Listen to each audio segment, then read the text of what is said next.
Allah created the human soul that he or she will know him. But if the soul becomes distracted, Allah will then test him or her with depression in order for them to long for him once again. Allah is testing you with depression because you have fallen for the traps of this world. I'm referring to the traps of illusion and deception. Let me give you a few examples. The first trap out there is the idea that if you work hard and smart, you will be indeed become successful, like it's 100% guaranteed. When in actuality, there is no guarantee that you can become successful just because you work hard. There are millions of people out there who work hard and smart, but still they died poor or remain poor. Secondly, there's no 100% guarantee that you are going to be happy just because you are successful. A lot of people out there a lot of suicidal people out there are successful by worldly standards, but they are depressed. And even if you become successful and you become happy, how long do you think it's going to last? For all you knew along the path of success, you are greeted with chronic illnesses, diseases, accidents that would actually hinder or stop you from achieving your goal. And the next thing you know, you are on your deathbed and death is knocking on your door. And death is the only thing in this world that is guaranteed but is often overlooked. I think it's fair to say that death is the only thing that does not discriminate.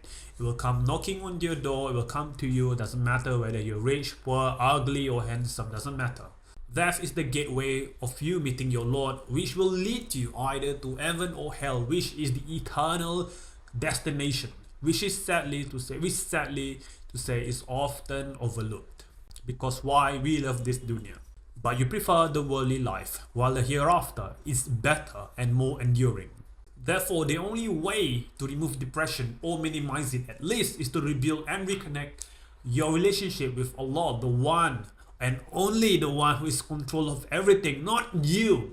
That's the only way. By practicing what is being made mandatory and supplementary by Allah, you will then find happiness and peace. Peace is the most important part here. As mentioned in this quote, whoever prefers Allah to all others, Allah will prefer him to others. To cure your depression or your stress that you're having right now, you have to do one of the many things that Allah has offered to us as a gift. One of the many things you can do is to perform zikr.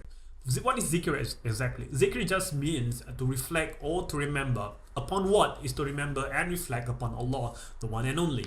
Keep doing this, keep performing zikr, and I promise you, it's not my promise, it's the promise of Allah, that you will definitely find peace and tranquility in this noisy world. Before you start, try not to rush everything. Try to find a quiet spot where you can be alone. Try not to rush through the whole process, because Allah is the owner of time, okay? And if you can do this, if you can perform zikr with your eyes closed, I think that's good. If you tend to zone out, then you can do it with your eyes open. And by performing zikr, remember to breathe in slowly and to breathe out slowly as you recite the zikr. So number one, you have to reflect and recite on the word Subhanallah, which means glory be to Allah.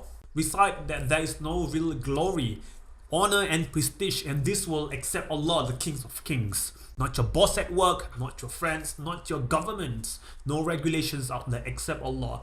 True authority in this world and all the worlds out there which we have not seen or maybe we can never ever see belongs to Allah. That's the true meaning of Subhanallah. Number two is to recite and reflect on Allahu Akhbar. Allahu Akhbar means Allah is greater or Allah is the greatest. Reflect that Allah is greater, nothing is greater than Allah.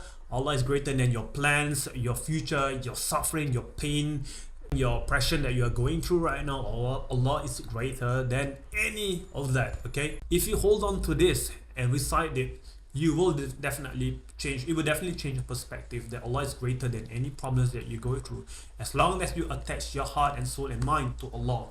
Number three is to recite and reflect on Alhamdulilah. Alhamdulillah just means all praise and thanks is due to Allah. Yes, it's due to Allah, not you, not your effort. All the things that people say good about you, all the things that you have is because of Allah, not your effort, not your hard work, nothing, okay? And remember that everything that is good is from Allah. Anything that is bad is for you to improve on your relationship with Allah. So remember to give thanks to Allah by saying Alhamdulillah often.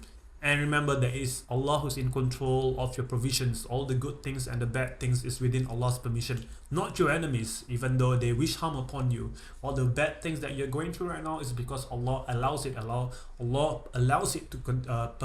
permits it to happen so that you can find Allah again. Remember to recite each of these, Subhanallah, Allahu Akhbar and Alhamdulilah 33 times each. Do it slowly, breathe in and recite Alhamdulilah as you breathe out slowly. Do not rush through the process, because like I said, Allah is the owner of time. When you try to build a relationship with Allah, time stop. Okay, so try to stop the time by doing this zikr. Okay, and with that said, I want to end this video by sharing with you a heartfelt and hopeful hadith. Okay, so the hadith is narrated by Anas ibn Malik, describes this concept.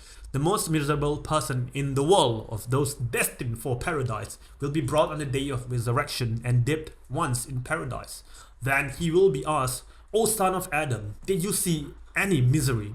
He will say, "No, by Allah, Lord, I never saw any misery." Sahih Muslim. With that said, I'm going to end this video. I see you guys soon. Sorry, I want to try to post video weekly, but I have a lot of things in my hand. But I love making YouTube videos. It's not as much as I want to share my knowledge, my acquired knowledge. I also do it because I want to improve myself along the way, as I share good points on religion especially. And with that said, Assalamualaikum to everyone out there, and may you find your best version of yourself. Assalamualaikum, bye bye.